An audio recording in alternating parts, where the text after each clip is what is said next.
Olá, pessoal, sejam bem-vindos a mais um encontro da leitura do livro Comunicação Não Violenta. E hoje vamos dar prosseguimento a mais um capítulo, que é o capítulo 8, O Poder da Empatia. Vamos dar prosseguimento aí. Sejam bem-vindos. Você que está assistindo a gravação, espero que esse material seja de grande contribuição para você. Vamos lá, Lívia. Vamos lá. O Poder da Empatia, página 139, capítulo 8. Carl Rogers descreveu o impacto da empatia em quem a recebe. Quando alguém realmente o escuta sem julgá-lo, sem tentar assumir a responsabilidade por você, sem tentar moldá-lo, a sensação é ótima. Quando sinto que me dão atenção e quando me ouvem, consigo reformular a percepção do meu mundo de uma maneira nova a seguir em frente. Quando se é escutado, é espantoso como coisas que parecem insolúveis se tornam solúveis. Como confusões que parecem irremediáveis viram riachos relativamente claros. A empatia nos permite perceber o mundo de uma maneira nova e ir em frente. Uma das minhas histórias favoritas sobre empatia foi contada pela diretora de uma escola de vanguarda. Ela voltava do almoço e encontrou Millie, aluna do ensino fundamental, sentada em seu escritório com a cara de arrasada, esperando-a. A diretora sentou ao lado de Millie, que disse: Senhora Anderson, já teve uma semana em que tudo que a senhora faz magoa alguém, mas nunca quis magoar ninguém de forma nenhuma? Sim, respondeu a diretora. Acho que compreendo. Então Millie passou a contar a sua semana. A diretora prossegue seu relato. Eu já estava um pouco atrasada para uma reunião muito importante. Ainda estava de casaco e aflita para não deixar uma sala cheia de gente à minha espera. Então perguntei, Millie, em que posso ajudá-lo? Millie se aproximou, pôs as duas mãos nos seus ombros, olhou-me bem nos olhos e disse-me com muita firmeza: Senhora Anderson, não quero que a senhora faça nada, só quero que me escute.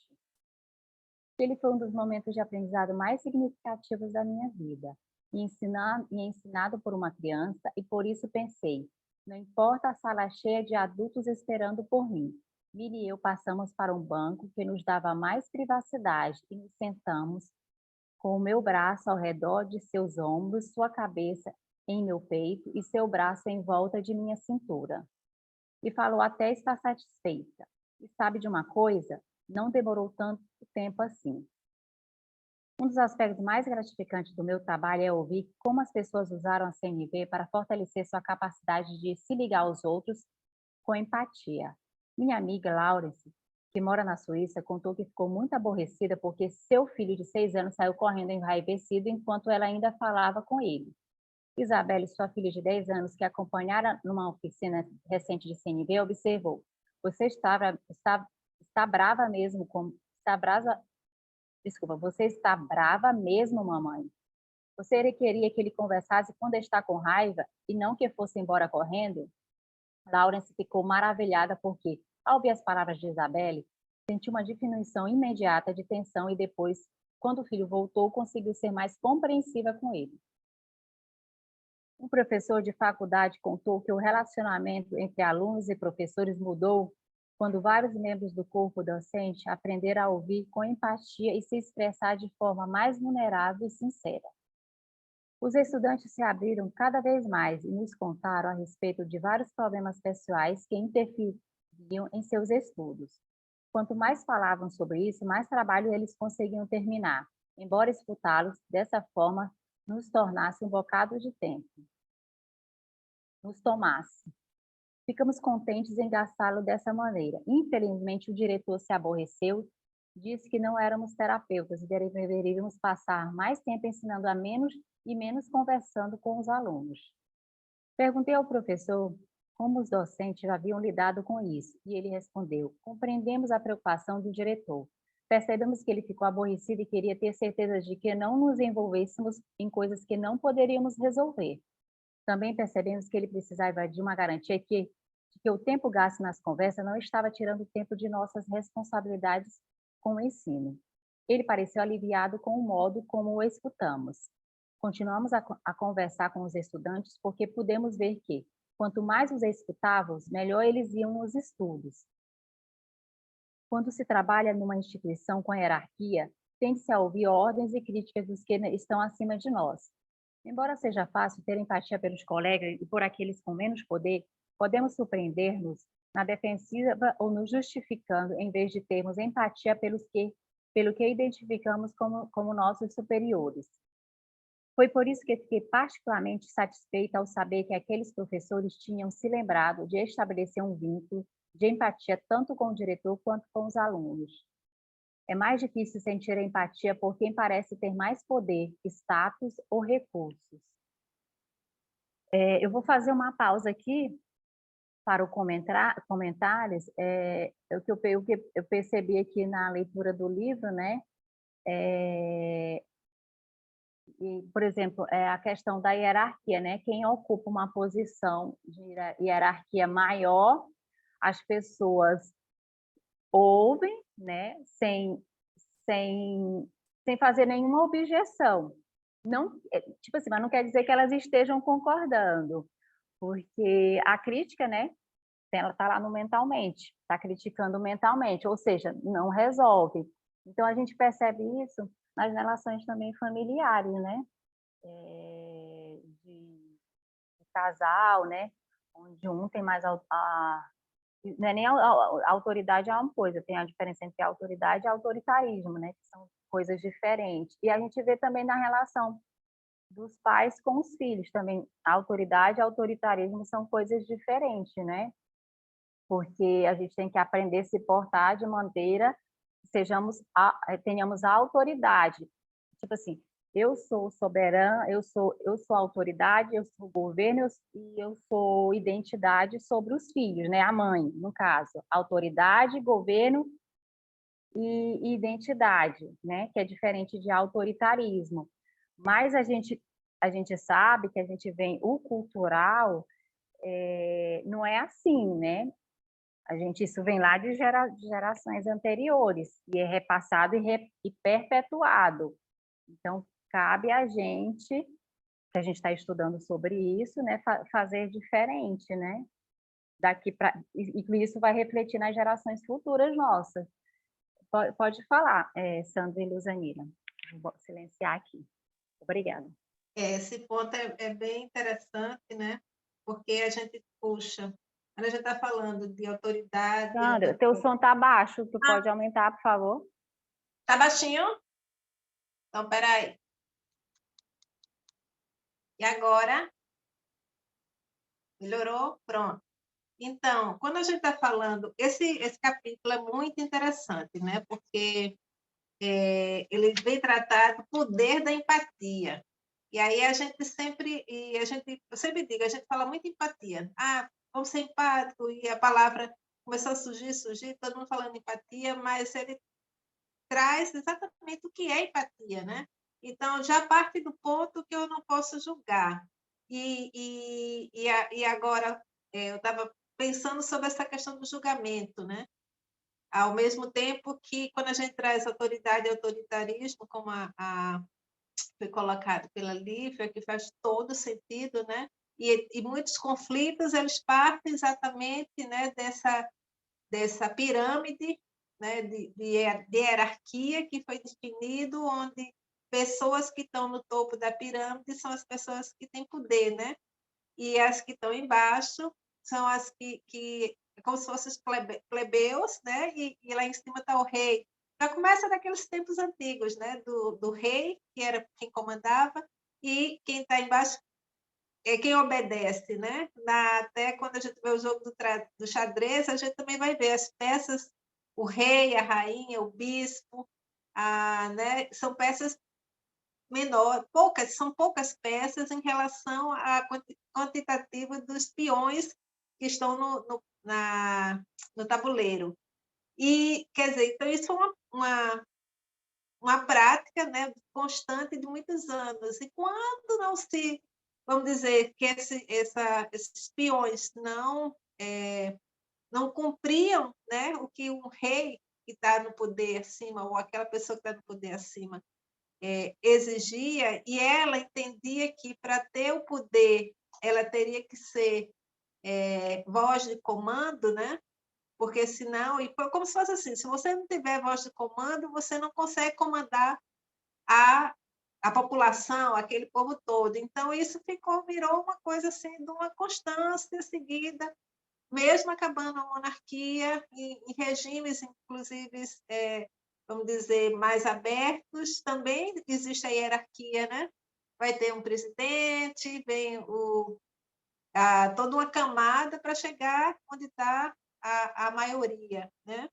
E eu lembrei também que ontem eu estava escutando o sinal, até o Ariano Suassuna estava falando sobre autoritarismo, e ele citou uma coisa que eu achei muito interessante, né? Que foi, e aí eu lembrei também do não julgamento, que foi o seguinte, ele dizendo, olha, na época do Getúlio Vargas, né, que era o presidente, ele tinha uma política de autoritarismo, mas mas olhava para os pobres, e foi quem implantou as leis trabalhistas, né? Então, nesse caso, é um autoritarismo que ele contrabalançou com alguém que olhava para o povo, e que é raro, de certa forma, né? É raro.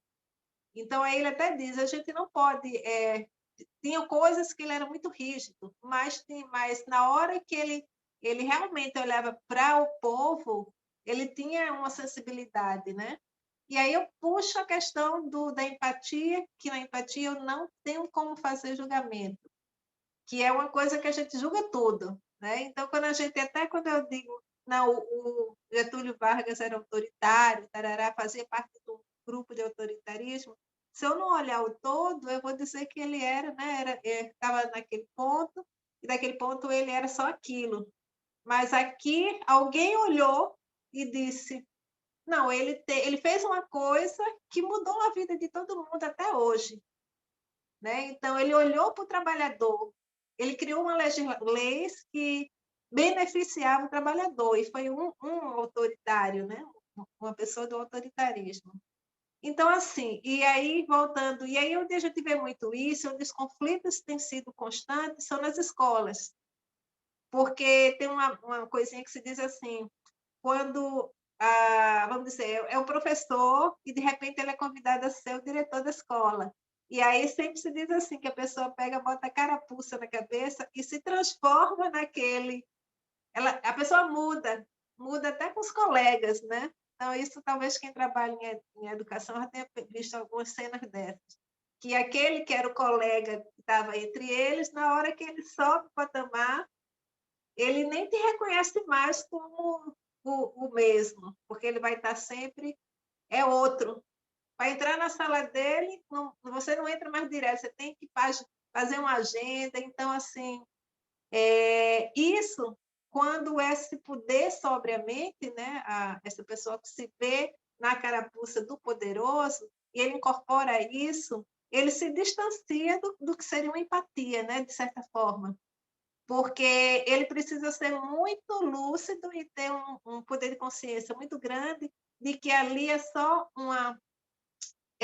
ele tem um poder, inclusive, de transformar, de fazer diferente. Mas até os políticos também, quando entram naquele campo, algo muda e não é mais aquela mesma pessoa que a gente estava esperando tanto, né? Porque, não, vou olhar por vocês. Daqui a pouco ele não está mais olhando porque algo mudou. E aí eu não tenho nem como julgar, porque eu não sei o que está acontecendo onde ele está e quais são as coisas que acontecem ali que fazem com que ele mude, inclusive, a forma de ser. Então, mas, quando a gente fala em empatia, primeiro, a gente vai ver que muitos conflitos estão exatamente desses posicionamentos de poder, né, de liderança, uma liderança que não está olhando com empatia, né? Então tem que ter esse cuidado, é uma liderança que não vê, que também tem que se trabalhar a nível de empatia, né? de ver que não é o fato que você está ali que você se distancia de quem está embaixo. E os conflitos em escola são muito por isso, né? Porque os alunos têm medo do diretor, o professor tem medo do diretor, e todo mundo fecha, né, fica caladinho e aceita sem ter uma comunicação, né? E aí a comunicação não violenta vem trazer isso. Por que a gente não, como professor, a gente não vai a esse diretor de forma empática e nos colocamos a partir do nosso sentir? O que estamos sentindo de fato? Porque a gente está observando coisas, né? Observa coisas, percebe que há necessidade na escola e a gente sente, tem coisas que a gente está sentindo e precisa botar para fora. Então, esse é um trabalho que pode ser feito em escolas exatamente por isso, porque a metodologia ela permite que a gente abra espaços. É isso. Falei muito. Mas vamos lá.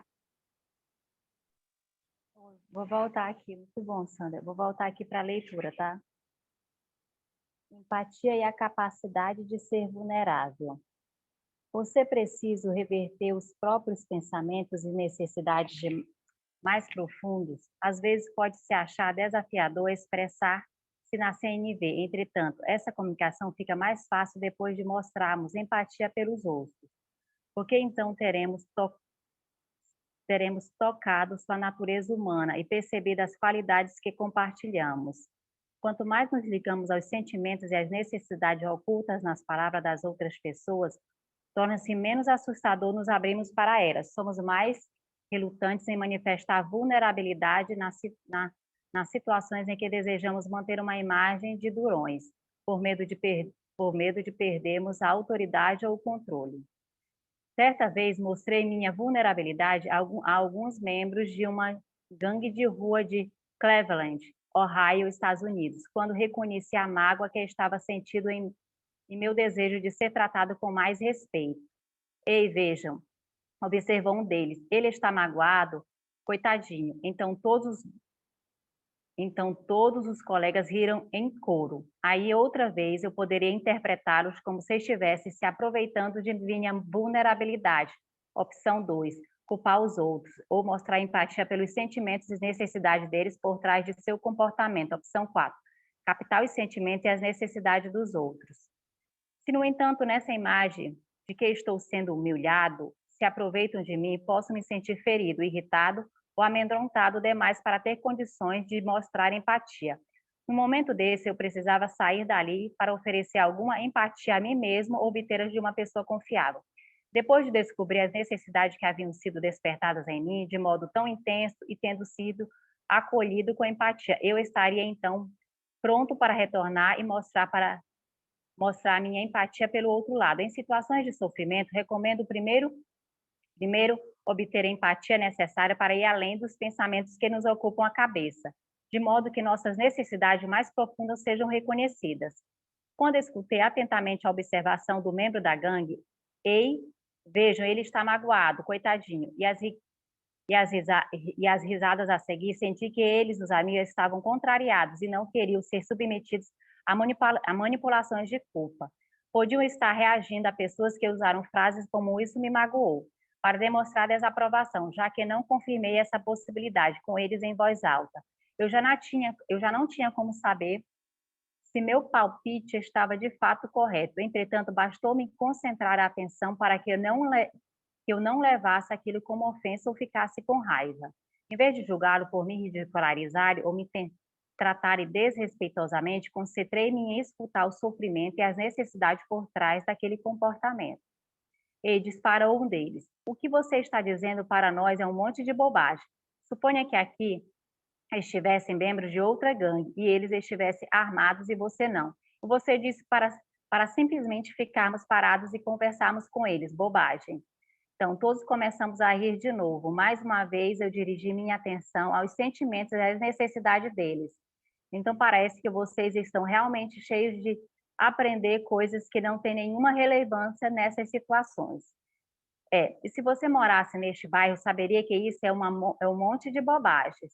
Então, vocês precisam ter certeza que alguém lhes ensine alguma coisa que tenha conhecimento do seu bairro. Certíssimo. Alguns daqueles caras detonariam você antes que você conseguisse soltar 2 palavras, e vocês precisam ter certeza de que alguém que tenta lhes ensinar algo tenha noção dos perigos que existem aqui. Continuei a escutá-los dessa maneira, às vezes verbalizando o que eu ouvira e às vezes não. A situação continuou por 45 minutos, e então percebi uma mudança. Eles sentiram que eu estava realmente compreendendo. Um conselheiro do programa notou a mudança e perguntou a eles em voz alta: o que vocês acham deste homem? O rapaz, que me causara mais dificuldade, respondeu: ele é o melhor palestrante que já tivemos. Espantado, o conselheiro virou-me para mim e sussurrou: mas você não disse nada. Na verdade, eu dissera muita coisa ao demonstrar que não havia nada que eles empurrassem para mim que não pudessem ser traduzidos em necessidades e sentimentos universais. Vou fazer uma pausa para comentário. Nós dizemos muito quando escutamos os sentimentos e as necessidades dos outros. Bom dia, Silvânia e Edsônia.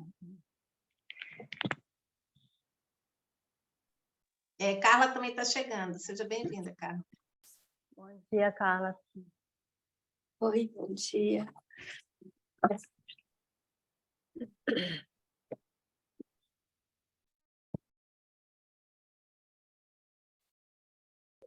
Lívia, pode continuar. Você estava fazendo aí, falando alguma coisa relacionada ao texto?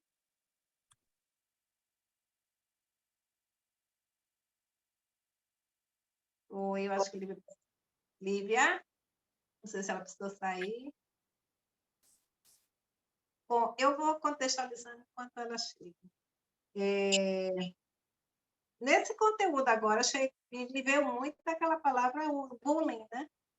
Porque ele conta que o Marshall Rosenberg estava em determinado numa rua e tinha uma gangue, né, de Cleveland, e ele e fizeram aquela coisa assim, falaram alguma coisa e disseram assim, ele está magoado, coitadinho, e caíram tudo na risada. Aquelas coisas mesmo que nos lembram o bullying. E aí, olha que interessante como a comunicação não violenta pode trabalhar essa questão, né?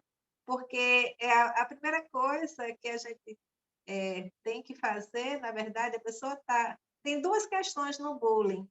Ou eu vou sentir aquilo muito pesado no meu ser, o meu sentimento vai ser de um mal-estar, de uma mágoa, de me sentir ferida. Então, se eu sinto isso, eu necessariamente preciso me afastar para me recompor, conversar com alguém, é o que ele coloca aqui, que possa me trazer eu possa desabafar sobre aquilo, sobre o meu sentimento, né? E aí eu tenho a necessidade de conversar com alguém. Quando eu estou mais fortalecido e recebo, se alguém vem com bullying para o meu lado, eu estou mais fortalecido, eu vou observar e vou ver o que está por trás dessa fala, né? Qual a necessidade dessas pessoas me agredirem? E aí como você está mais fortalecido, você diz, até aquela coisa assim, não, essas pessoas estão, né? Tem algo nelas que eu incomodo. Né? Então, de alguma forma, eu me sinto um pouco mais valorizado porque eu digo, eu estou incomodando. Há algum sentimento, né, que leva a essa necessidade de me agredir através do bullying, de encontrar algo que não... O bullying sempre está relacionado a algo que você sabe que é uma fragilidade, entre aspas, no outro, né? Normalmente ele puxa alguma coisa, um defeito de uma criança, né? Se o menino tem uma gagueira, então puxa para aquilo. Então, você tenta puxar algo que é como se fosse puxar o tapete daquele outro.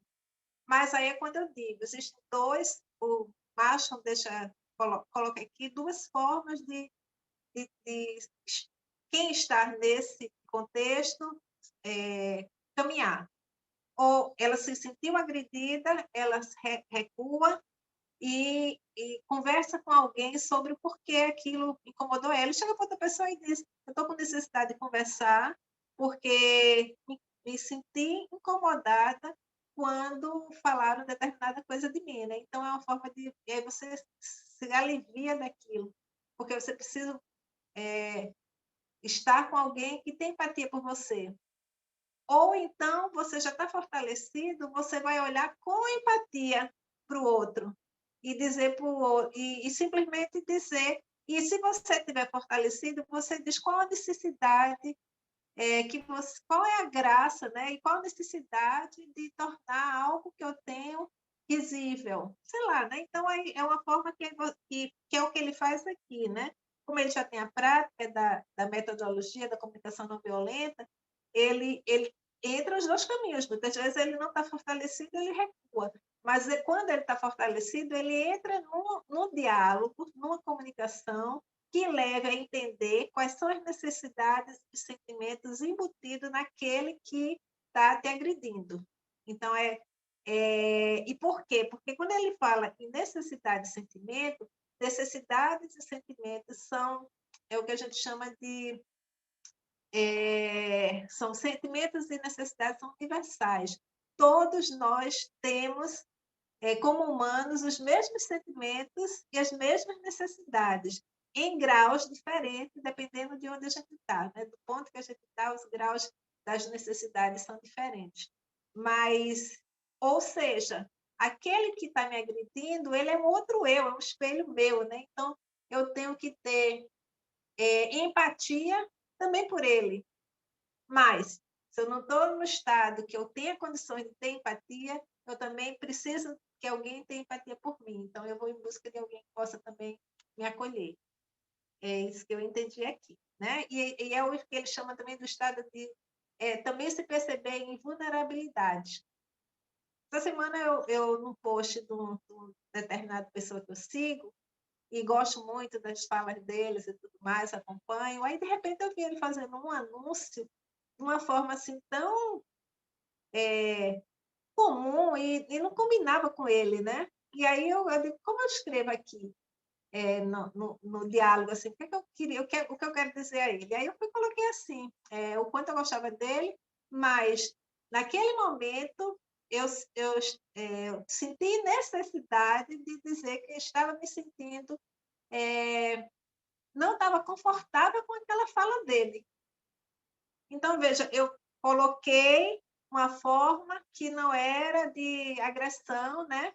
De estar dizendo, como tinha muita gente lá dizendo, pronto, mudou, agora só pensa em dinheiro, não sei o que, aquelas coisas, né? E eu simplesmente tentei, eu digo que eu vou usar a CNV aqui na minha fala, do chat, assim, daquela coisa do Instagram, que seja uma fala leve, mas que leve a pensamentos, né? Então, é uma prática diária. Vamos lá? Lívia, não sei se está aqui. E não sei. Não sei se ela precisou sair para alguma coisa. Todo mundo Oi, Sandra, bom dia. Me desculpa, é porque eu tive que resolver uma questão ali, mas eu já voltei. Tudo certo. Tá? Estamos aqui. Uhum. Deixa eu lá, então. Continuando.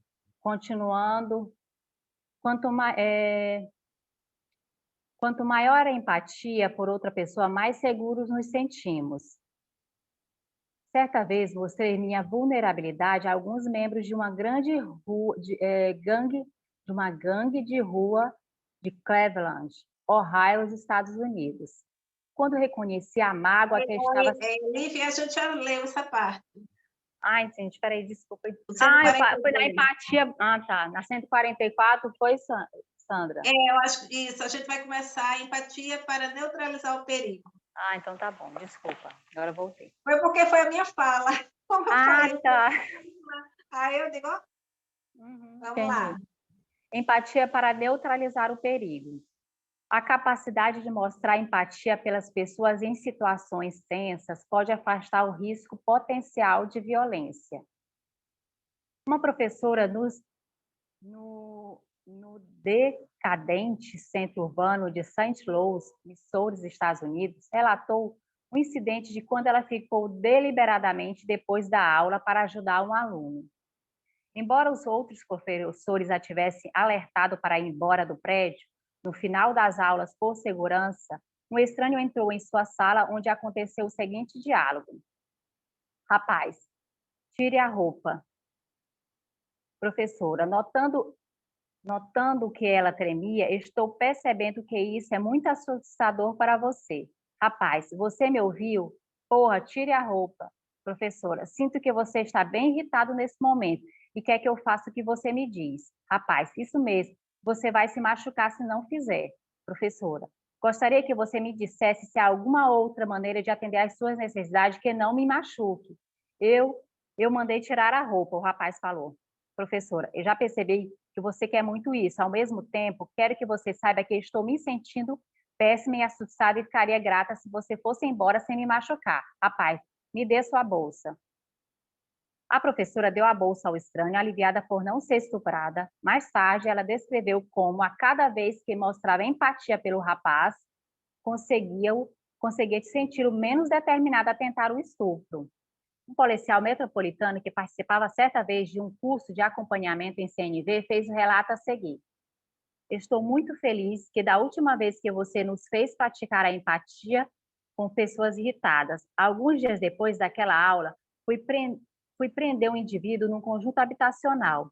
Quando eu trouxe para fora, meu carro foi cercado por cerca de 60 pessoas gritando para mim coisas como: solte-o, ele não fez nada. Vocês da polícia são um bando de racistas. Embora estivesse cético de que a empatia ajudasse, eu não tinha outras opções. Então, refleti sobre os sentimentos que vinham a mim e disse coisas como: então, vocês não confiam nos meus motivos para prender esse homem? Acho que isso tem relação com a raça? Depois de vários minutos refletindo os sentimentos deles, o grupo ficou menos hostil. No final, eles abriram o caminho para que eu chegasse até meu carro. Por fim, eu gostaria de ilustrar como uma moça usou de empatia para evitar a violência durante seu plantão noturno numa clínica de desintoxicação de drogas em Toronto. Ela contou essa história durante a segunda oficina de CNV a que compareceu. Uma noite, às 11 horas, algumas semanas depois do primeiro treinamento dela em CNV, um homem que obviamente tomara drogas entrou e exigiu um quarto. A moça começou a explicar que todos os quartos estavam ocupados naquela noite. Ela estava para dar ao homem o endereço de outra clínica de desintoxicação, quando ele a derrubou no chão. Quando dei por mim, ele estava sentado sobre o meu peito, encostando uma faca junto da minha garganta e gritando: sua puta, não minta para mim, você tem um quarto, sim. Ele então começou a aplicar o que tinha aprendido, captando os sentimentos e as necessidades do homem. Você se lembrou de fazer isso naquelas condições? Perguntei impressionado. Que escolha eu tinha? O desespero às vezes nos torna bons comunicadores. Sabe, macho, aquela recomendação que você nos fez na oficina realmente me ajudou. Na verdade, acho que salvou minha vida. Que recomendação? Você se recorda de quando disse que nunca deveríamos dizer mais à pessoa com raiva?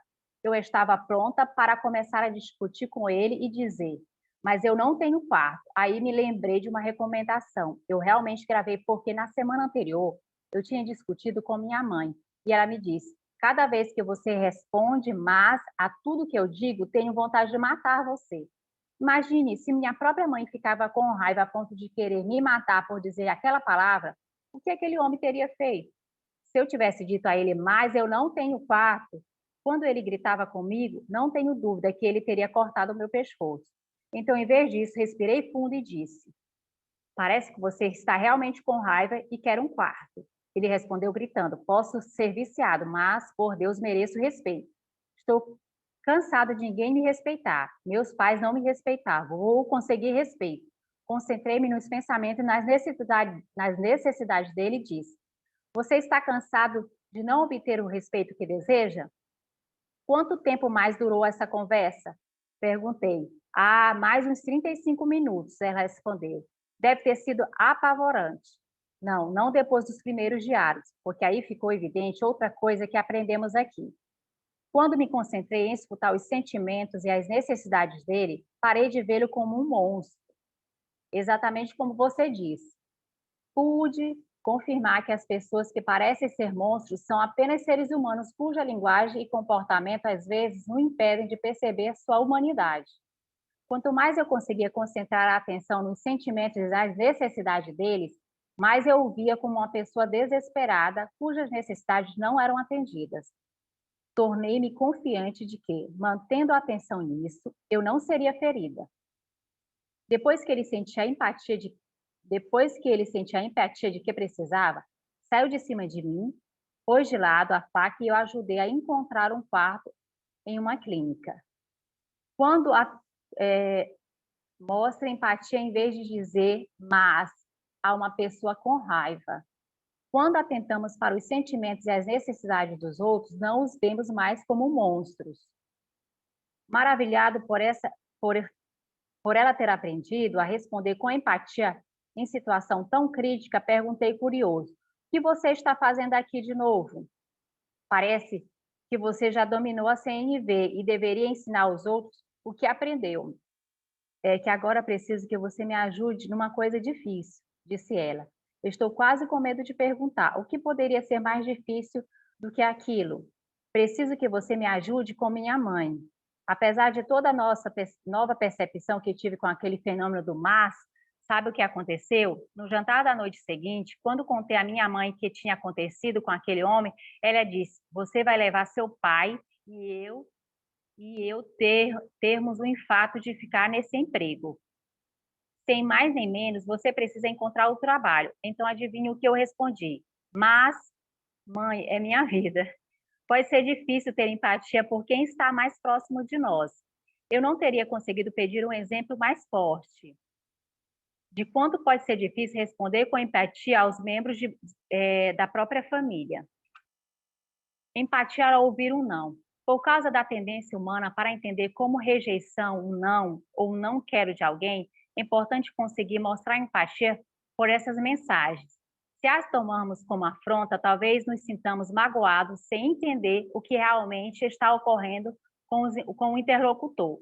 Todavia, quando lançamos a luz da consciência sobre os sentimentos e as necessidades por trás do não de outra pessoa, passamos a ter clareza de que ela quer que a impede a responder de maneira como gostaríamos. Em determinada ocasião, durante o intervalo de uma oficina, convidei uma mulher a se juntar a mim e a outros participantes para tomarmos um sorvete nas redondezas. Não, respondeu ela bruscamente. Seu tom de voz me levou a interpretar a resposta como rejeição, até que me lembrei de atentar para os sentimentos e as necessidades que ela poderia querer sugerir com o não. Eu disse: tenho a impressão de que você está com raiva. É isso mesmo? Não, respondeu ela. Só que eu não quero ser corrigida toda vez que abro a boca. Pensei então que ela tivesse com medo, não com raiva. Confirmei isso perguntando: você está receosa e quer se proteger de situações que possa ser julgada pelo modo de se comunicar? Sim, afirmou ela. Posso me imaginar sentada com vocês na sorveteria e você prestando atenção em tudo que eu digo. Descobri, então, que a maneira como eu dera o retorno aos participantes da oficina tinha sido assustadora para ela. Minha empatia por uma mensagem tornou o seu não ofensivo. Para mim, escutei seu desejo de não querer receber esse tipo de retorno em público.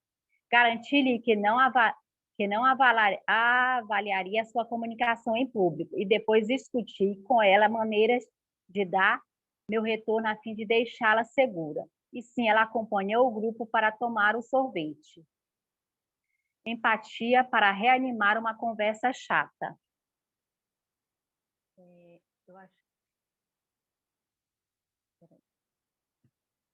Eu vou fazer a pausa, não vai ficar muito longo para os comentários, tá? Ok. Então, aqui a gente está falando sobre empatia de ouvir ao ouvir o não. E a gente não ouve não mesmo, né? A gente tem, às vezes, você vai convidar alguém e a pessoa vai dizer não, a gente, né? E você está tão afim de que aquilo aconteça e se sente... Aí é quando você vem. E o que eu tenho aprendido muito na comunicação não violenta é exatamente isso. Quando, vamos dizer, se eu escuto um não, uma coisa que eu queria muito, eu volto para mim e aí eu digo qual é o sentimento que eu estou sentindo nesse momento, porque eu tenho que me avaliar. É isso que ele coloca, né? Que sentimentos eu estou sentindo? Porque isso me afeta, né? Então, esse autoconhecimento nosso é muito importante, porque eu tenho que conhecer meus sentimentos. E aí eu posso até colocar para o outro o que eu estou sentindo de forma empática, né? De forma, numa comunicação empática, dizendo uma pena que você não vai poder estar, sei lá, alguma coisa assim que você não pode, mas isso eu sinto, me sinto muito incomodada quando eu escuto isso de você, sabe? Então, assim, se jogar na vulnerabilidade, né? Porque muitas vezes a gente, para não se jogar na vulnerabilidade, a gente agride o outro, né? Gustavo, aí, né? Então, de repente, a gente, ao invés de se colocar em vulnerabilidade. E na hora que você respira para se colocar em vulnerabilidade, entender os seus sentimentos, parece que a mente te limpa e ela, já quando você olha para o outro, você já olha com empatia. Porque você diz, ele, eu tenho as minhas necessidades e o outro tem as necessidades dele também, né? Ou dela. Então, eu também não estou sendo empática na hora que eu quero forçar alguém a fazer algo que não quer. Então, quando se fala na girafa e o olhar com o coração, a empatia é essa conexão com o coração mesmo, que a gente foi perdendo ao longo da vida, né? A gente vai desconectando. E o ser humano, esse coração é que fortalece as relações. E é isso que a gente tem que trabalhar, tanto que hoje a gente vê muito esse resgate a partir de meditações, né, conectando o coração, né, esse chakra cardíaco. Porque esse olhar, e muitas vezes é isso que eu faço, eu busco olhar uma pessoa mais simples, né, que está um catador de lixo, ou alguém que está, sei lá, tá até irritado, derrubando as coisas na rua, quebrando tudo, um bêbado que está passando. Eu, às vezes, olho dentro do olhinho dele mesmo, sabe? E quando eu olho dentro do olho dele, eu me vejo ali dentro. E aí eu olho com tanta empatia, porque eu disse, nossa, eu sou muito grata porque eu consegui ter uma realidade de vida diferente daquela, né? Mas ele também poderia ter tido uma realidade de vida diferente. Ele não poderia, e de repente ele não poderia, se ele tivesse tido uma outra realidade de vida, ele não estaria nessa situação que ele está. Então isso traz um pouco de empatia para a gente olhar o outro, né? Não como e às vezes torná-lo invisível na rua, né? Porque muitas vezes a gente nem olha, é o invisível, né? E a empatia ela traz isso. Olha no olho mesmo. Quando a gente olha no olho, até de qualquer ser, cria uma conexão, é um negócio incrível, cria uma conexão mesmo, né? E às vezes não precisa nem da fala. A empatia do silêncio, que ele vai tratar aqui mais adiante. Mas é isso, é o que eu vejo aqui.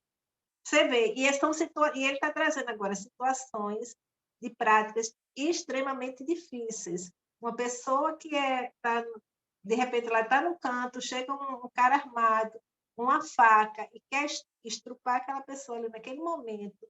Você ter esse respirar e falar de forma empática, né? Olhar no olho daquela pessoa e tentar entender qual é a tua necessidade de estar fazendo isso e conseguir fazer uma transformação ali naquele momento de alto, né, estresse. Como ele disse, sempre você vai fazer o curso, mas quando ela volta e diz, ali eu consegui, né? Ali eu usei a prática. Mas na hora que eu fui usar com minha família, eu já não estou conseguindo, né?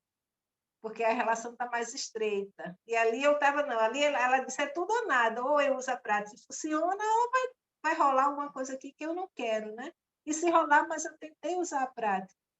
Mas é isso, a comunicação não violenta não é só sobre situações cotidianas simples, ela também é utilizada em situações de extremo estresse, né? De alto nível de estresse, porque ela busca o quê? Que esse homem, eu, tente conectar com aquela situação de forma empática, a partir das observações de que sentimentos eu sinto e que sentimento eu estou vendo ali, né? O que está por trás daquele sentimento, porque é uma necessidade, e eu coloco, porque isso é bem claro dele, as necessidades são necessidades humanas universais, a minha necessidade e a sua são iguais, em níveis de entendimento diferente, mas todas as necessidades são iguais. Então, há uma necessidade no outro que não está sendo correspondida, tanto que ele usa a violência. E se eu tiver uma forma de conectar essa pessoa, olhar para ela no fundo do olho e dizer o que te leva a isso, né? Qual a necessidade de fazer você vai, o teu sentimento depois disso vai te levar a algum canto, então a pessoa já começa, a gente já vai tirando ela do eixo, porque ela tem um tempo também de raciocinar e não fazer no ajato, né? E são N situações, né? N situações. Ele trouxe uma outra aqui também.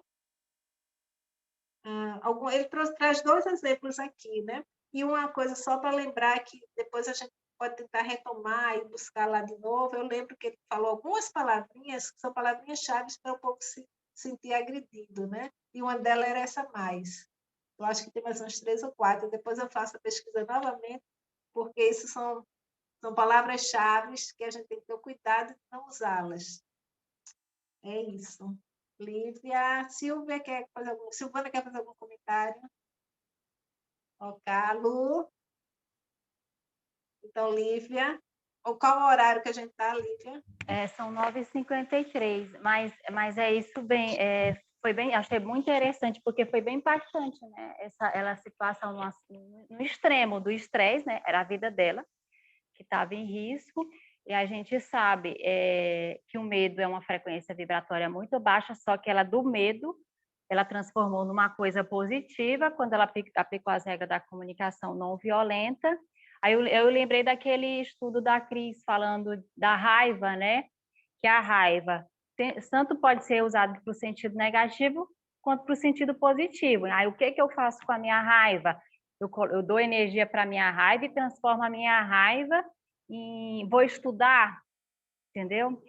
Fazer com algo positivo, entendeu? Em relação à raiva. Então, eu achei bem interessante essa comunicação. E eu achei bem legal quando você falar de olhar assim, no olho da pessoa. Aí eu percebi muito assim, que a gente às vezes tem medo, né? De olhar para... Quando a gente vê, a gente fica receosa de olhar, né? E eles também têm Deus dentro deles. Não importa a situação que eles estão vivendo, mas o Deus está presente no interior dele. Quando a gente tiver essa luminosidade, essa percepção de que Deus está presente em cada pessoa que a gente olhar, né? Eu acho que o mundo vai ser diferente, né? Vai ser um outro planeta Terra, quando a gente passar a fazer isso, colocar isso em prática, porque isso é muito profundo, né? Essas questões. Era isso. Então, olha, gente, foi muito boa a nossa reunião de hoje. Olha, eu vou tão abençoado, né, Sandra? Porque, olha, vê, entrou a Silvana, entrou a Edisônia, entrou a Luzania, entrou a Carla. Cara, foi assim incrível, vocês não têm ideia o que aconteceu antes, mas foi assim maravilhoso. Deus é muito bom, porque tirou o que era para tirar e a luz entrou. Você imagina um monte de luz. Foi assim, olha, muito obrigada mesmo por vocês terem entrado. E aquela coisa, né, Lívia? Confia. Confia. É uma palavra que eu vou repetir aqui 3 vezes. Confia. Confia. Porque a gente não está só nunca, né? Nunca está só. Aí eu sempre falo também, assim, essa palavrinha que eu gosto de muito usar, que me ajuda. Eu tomo a fé para a minha vida. Eu tomo a fé para a minha vida. Entendeu? Eu tomo a fé para a minha vida, entendeu? É isso. Mas... E são situações, às vezes uma situação, né, que a gente se depara. Hoje de manhã a gente abriu aqui e se deparou numa situação assim, né? Mas eu também não vou sempre ver. Eu digo, isso é teste para a gente trabalhar. Ficou silencioso, Sandra. Ai, não sei o que foi. Foi. Não, e as situações, quando elas aparecem, quando a gente começa a trabalhar essa comunicação não violenta, né, a gente também já raciocina um pouco, né? A gente para um pouco para avaliar, inclusive assim, avaliar se tem alguém que está ali comigo e eu não consigo ver quem é a pessoa que está ali comigo, mas eu sei que é um outro eu, né? Que tem que algum sentimento tem ali também, né? E aí a gente busca essa conexão de alma, porque foi mais ou menos o que a gente teve aqui hoje. E aí, olha quanta luz chegou. Muito lindo, muito lindo. Porque vocês não sabem um pouco o histórico do dia de hoje, mas foi muito lindo. Foi lindo mesmo. É com muita gratidão que a gente está aqui fazendo esse trabalho.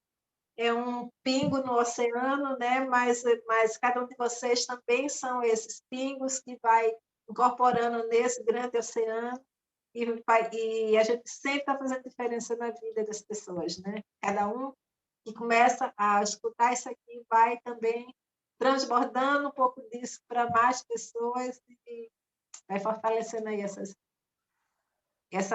isso que a gente precisa, né? Essa comunicação voltada para o coração, né? Ser pessoas mais humanas, que é o nosso natural, que a gente perdeu no meio do caminho. É isso.